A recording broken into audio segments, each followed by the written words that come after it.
பண்ருட்டி தொகுதியை பற்றி நான் சரியாக இருக்கான்னு பார்த்துக்கிறேன். நல்ல வேலை, நல்ல வெயில்.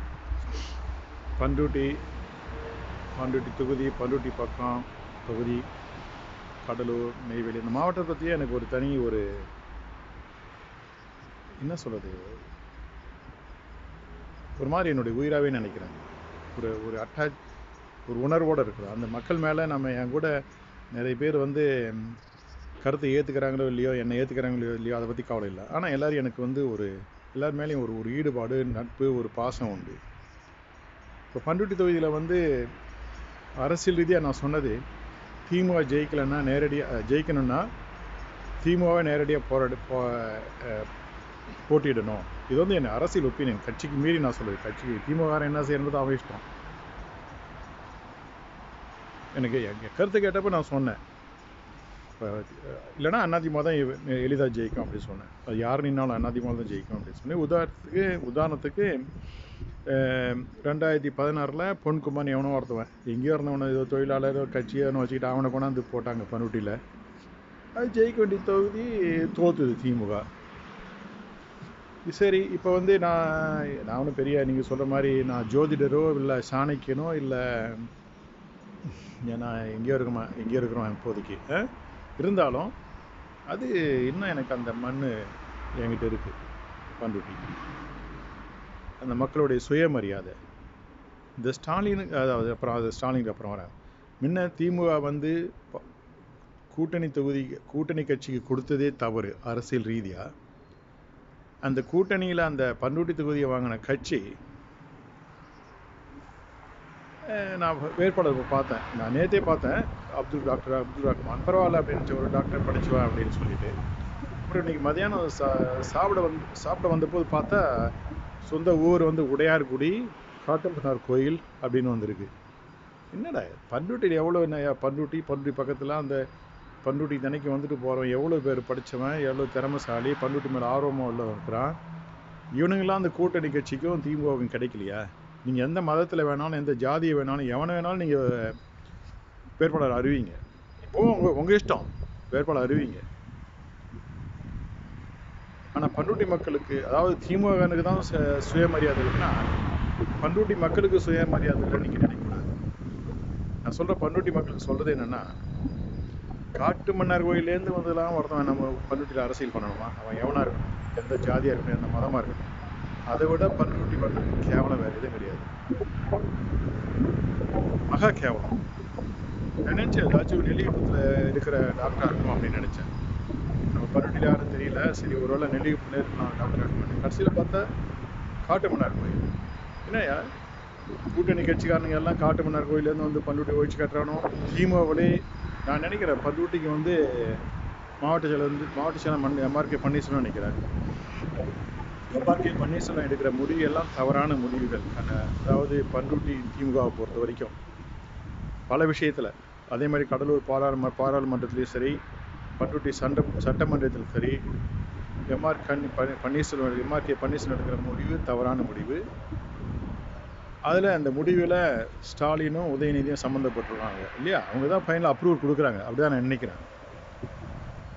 இவங்கெல்லாம் திமுகவை பண்ருட்டியில் ஒழிக்கணும்னு நினச்சிட்டாங்க. இப்போ திமுக வெற்றி பெற்று நகரமன்ற செயலாக இருக்காங்க, நல்லா செயல்படுறாங்க, நிறைய திட்டம் கொண்டு வராங்க, அதே மாதிரி நிறையா சப்போர்ட் இருக்குது. ஒன்றியத்தில் இருந்தாங்க பண்ருட்டியில் திமுகலாம். ஏன் இப்படி திமுக பண்ருட்டி மக்களை அசிங்கப்படுத்துறீங்க? நீங்கள் எந்த ஜாதிக்காரனாலும் போடுங்க, நான் சொல்ல திமுக கூட்டணியில் இருக்கணும். ஆனால் எந்த மதத்தில் இருக்கனாலும் போடுங்க, போட்டியிட விடுங்க. ஆனால் பண்ருட்டி சுற்று வட்டாரத்துக்கான போட்டியிட வைக்க வேண்டியது தானே?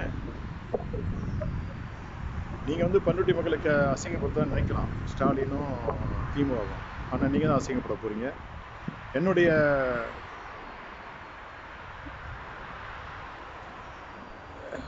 கருத்துன்னு சொல்கிறேன், இல்லை மக்களுக்கு நான் சொல்கிறது, பண்ருட்டி மக்களுக்கு நீங்கள் எந்த கட்சிக்கு வேணாலும் ஓட்டு போடுங்க.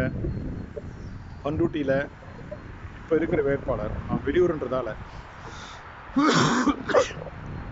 அது காட்டு மன்னார்குடி, இவனுங்களுக்கெல்லாம் போயிட்டு நம்ம பண்ருட்டிக்காரன் ஓட்டு போகிறது பயங்கர அசிங்கம். அதனால் எந்த கட்சியில் வேணாலும் ஓட்டு போடுங்க. பண்ருட்டி தொகுதியில் வேட்பாளர் இருக்குது. எந்த கட்சி வேட்பாளர் வேணாலும் ஓட்டு போடுங்க. எனக்கு பொறுத்தவரைக்கும் அதிமுக எளிதாக ஜெயிக்க போகுது. அதிமுக ஓட்டு போட்டால் நான் ரொம்ப வரவேற்கிறேன். அப்படி அதிமுக நாங்கள் ஓட்டு போட மாட்டோம்னு சொல்கிறவங்க எவனும் இந்த இப்போ நிற்கிற டாக்டர் அப்துல் ரஹ்மானுக்கு ஓட்டு போடாதீங்க. அது சரி கிடையாது. அதே நான் வந்து முஸ்லீமுக்கு எதிர்ப்பாலாம் கிடையாது. அது மாதிரிலாம் முட்டாள்தானே எனக்கு கிடையாது. எந்த ஜாதிக்கும் எதிர்ப்பாங்க கிடையாது. நீங்கள் எந்த ஜாதிக்கானாலும் பரவாயில்ல, எந்த மதமாக இருந்தாலும் பரவாயில்ல, பண்ருட்டிக்கு ஏரியாவில் இருக்குன்னா போட்டியிட வைங்க. அதான் நான் சொல்கிறேன். அப்படி போட்டியிட வைக்க முடியாது உங்கள் இஷ்டம்னாக்க பண்ருட்டி மக்களும் உங்கள் இஷ்டம். இது மாதிரி வெளியிலேருந்து வர்ற பிரோஜனம் இல்லாதவங்களாம் இவனுங்களாம் வந்து எது மாதிரி அரசியலை நம்ம பகுதிக்கு கொண்டு வரான்னு உங்களுக்கு தெரியாது. பண்ருட்டியில் இல்லாத அரசியல்வாதிகளா? பண்ருட்டியை கேவலப்படுத்தணும்னு நினச்சிட்டு இருக்கிறான் திமுக காரனுங்க. நான் சொன்ன திமுக காரனுங்க பண்ருட்டி திமுகவையே திமுக தலைமைன்னு சொல்லுவேன். இதெல்லாம் நினைக்கும் போது தான் ஜெயலலிதாவை பற்றி நினச்சி பார்க்குறேன். ஈவன் ஸ்டாலின் பற்றி நினச்சி பார்க்குறேன். நான் ஜெயலலிதாவை பற்றி பேசும்போது நிறைய பேர் வந்து எந்த அளவுக்கு நீங்கள் புரிஞ்சுக்கிறீங்கன்னு தெரியல. ஜெயலலிதாவுக்கு இருந்த அறிவாற்றல், அந்த வியூகம், அதான் சொல்லுவது ஸ்ட்ராட்டஜிக்காக அடித்து தள்ளுறது கருணாநிதிக்கு இல்லை. அதோட மோசமாக இருக்குது ஸ்டாலின் வந்து என்ன நினச்சேன்னா ஒரு மாதிரி நிதானமாக ஜாக்கிரதையாக போகிறவாளே அப்படின்னு நினச்சாக்க இப்போ தட்டி தடுமாறி நல்ல அட்வான்டேஜில் இருந்த பொசிஷன்லேயே இப்போ கூட்டணியில் போட்டு சொதப்பி ஒரே ஒரு நல்ல விஷயம் செஞ்சது என்னென்னா இப்போ காங்கிரஸை தக்க வச்சது, தேமுதிக தக்க வச்சதுன்னு சொல்லலாம், கொண்டு வந்ததுன்னு சொல்லலாம் கூட்டணியில். ஆனால் அவங்க எடுத்த தயக்கம் இப்போ கம்யூனிஸ்ட்டுக்கு 2 கம்யூனிஸ்ட்டுங்களுக்கு இந்த விசிகா வந்து திமுகவில் இருக்கிறது விசிகாவுக்கு நல்லது. ஆனால் திமுக நல்லது கிடையாது. இவங்கள்டேருந்து ஒரு 20 தொகுதியை வந்து என்னை பொறுத்த வரைக்கும் திமுக மிச்சப்படுத்தி அந்த 20 தொகுதியில் இன்னும் ஒரு 20 தொகுதியில் திமுகவே ஜெயிச்சிருக்கலாம். இந்த கம்யூனிஸ்ட்டு விசிகாவெல்லாம் திமுக தொகுதி கொடுத்தது வேஸ்ட். அதான் என்னுடைய கருத்து. என்னை விசிகாக்காரங்க கேட்டப்போ சொன்னேன், இந்த தேர்தலுக்கு நீங்கள் திமுக கூட இருங்கன்னு. அது உங்களுக்கு லாபம். ஆனால் திமுகவுக்கு லாபமா இல்லை. திமுக என்னை கேட்டிருந்தாக்க விசிகா கம்யூனிஸ்டாரெலாம் தூக்கி வெளிக்காடாசன் தான் சொல்லியிருப்பேன்.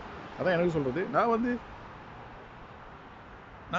வந்து ஜெயலலிதா அவங்கள்ட்ட பேசும்போது சில கருத்தெல்லாம் கேட்டிருக்காங்க. அதெல்லாம் வந்து எனக்கே ஆச்சரியம், என்ன ஏன் இப்படி கேட்குறாங்கன்னு. இருந்தது குறுகிய காலம், ரொம்ப ரொம்ப ரொம்ப குறுகிய காலம்.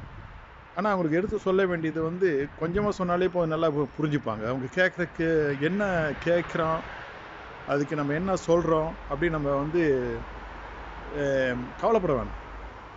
அவங்க கேட்குறதுலேருந்தே நமக்கு இருக்கிறோம் சொல்கிறேன். ஜெயலலிதா கூட நான் வந்து பணத்தை பரிமாறலாம் அவங்கள்ட்ட பண்ணல, இல்லை அது மாதிரி விஷயத்தெல்லாம் பண்ணல. என்னுடைய என்ன சொல்கிறது அரசியல் அனுபவம் இது சில டிஸ்கஷன் ஒரு குறுகிய காலத்தில் இந்த டிஸ்கஷன் மட்டும் சொல்கிறேன். அவங்களுக்கு வந்து அந்த துணிச்சல் இருந்தது. ஆனால் ஒரு ஏரியாவிலையும் யாரை மதிக்கணும், யாரை வளைச்சி போடணும் அப்படின்ற சாதுரியம் ஜெயலலிதாவுக்கு இருந்தது. அது இல்லையே. இப்போ பண்ருட்டியில் திமுக கூட்டணியும் செஞ்சது பண்ருட்டி திமுகவினருக்கு பெரிய அசிங்கம், பண்ருட்டி மக்களுக்கு பெரிய அசிங்கம். பண்ருட்டி திமுககாரங்களும் இல்லை பண்ருட்டி கூட்டணி கட்சிக்காரங்களும் அதை ஏற்றுக்கலாம். ஆனால் பண்ருட்டி மக்கள் அதை ஏற்றுக்க கூடாது. அதனால் இந்த பண்ருட்டி தொகுதியில் எங்கேயோ அந்த காட்டுமன்னார்குடி ஆமாம் உடையார்குடியா காட்டுமன்னார் கோயிலா ஏதோ ஒன்று கேட்டு அங்கேருந்து வர்றவனுங்கள்லாம் ஏற்றுக்காதீங்க. அவங்க வேட்பாளர் மாற்றினாக்கா அது வேறு விஷயம். ஆனால் வெளியூர்லேருந்து வந்து பண்ருட்டியை நாசப்படுத்துகிறவங்கள ஒதுக்கி தள்ளுங்க.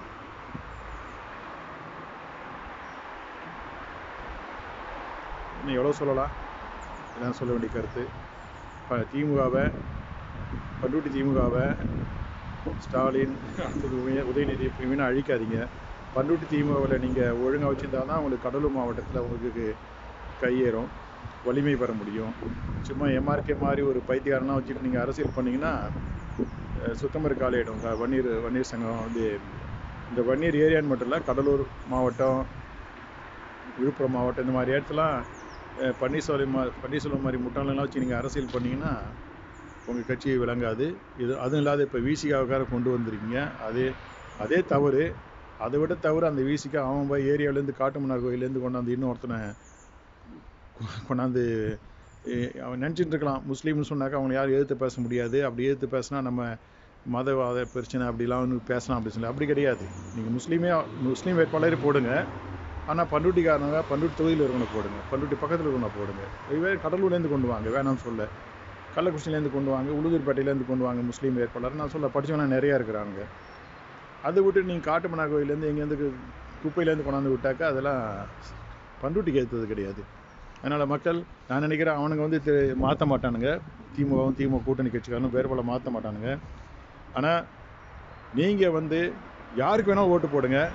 நான் சொல்ல அதிமுக கட்சிக்கு ஓட்டு போடுங்க, மோகனுக்கு ஓட்டு போடுங்க. அப்படி உங்களுக்கு ஏதோ ஒரு காலத்தை பிடிக்கல அப்படின்னு சொன்னாக்க எந்த கட்சிக்கு வேணாலும் ஓட்டு போடுங்க. ஆனால் இந்த அப்துல் ரஹ்மானுக்கு ஓட்டு போடாதீங்க. அது வந்து அசிங்கம் பண்ருட்டி தொகுதிக்கு. ஓகே.